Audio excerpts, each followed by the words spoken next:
These late night miles are magical. This forced isolation is what I'm about.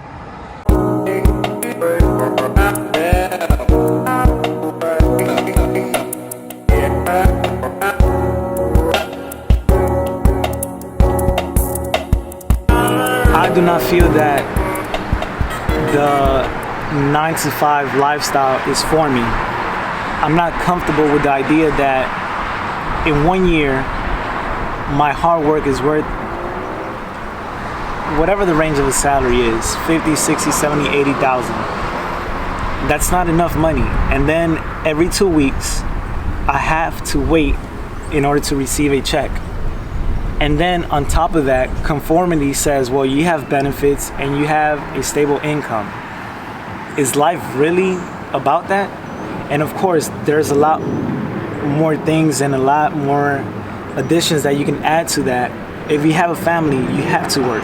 If you have responsibilities, you have to work. But doing that for 30, 40 years to retire and be okay with that, that's just not life. So here the complication is, what do you do after you leave work? Do you rest? Do you actually investigate and try to learn new skills? Do you actually get tired to a point that you actually want to change your whole entire life around? And most people, the answer to that question is no.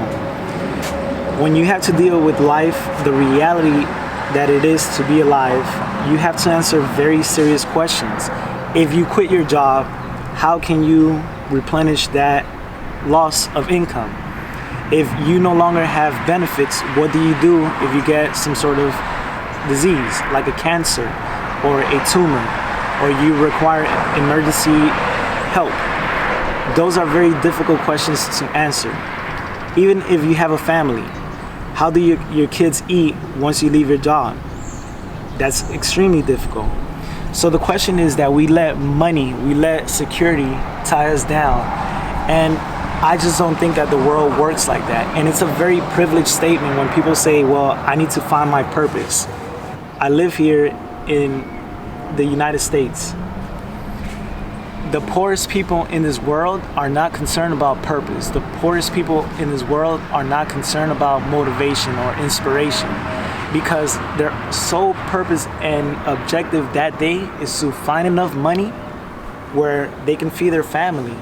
And living here around technology, around access and resources, shows you that when people have everything, they still don't do anything with it. Most of you that are listening to what I'm saying, you have a smartphone, you have access to the internet. You should be a millionaire right now in the world's richest country. And those are the questions that I am answering now. What can I do at this exact moment, every single day, where I can raise enough money and donate it to actual organizations and causes that actually matter? And yes, there is an array of things that matter in this world. There is a lot of people that need help. Can I save the world? That's not my purpose, but I can try. I think it's a great aim, because there's so much selfishness in this world. There's too much ego in this world. Everybody is smart. Everybody knows more than the next person. And like I said, a lot of people love to highlight the successes in their life, but very few people will talk to you about failure. Very few people will talk to you about honesty and what it takes to be a better version of you.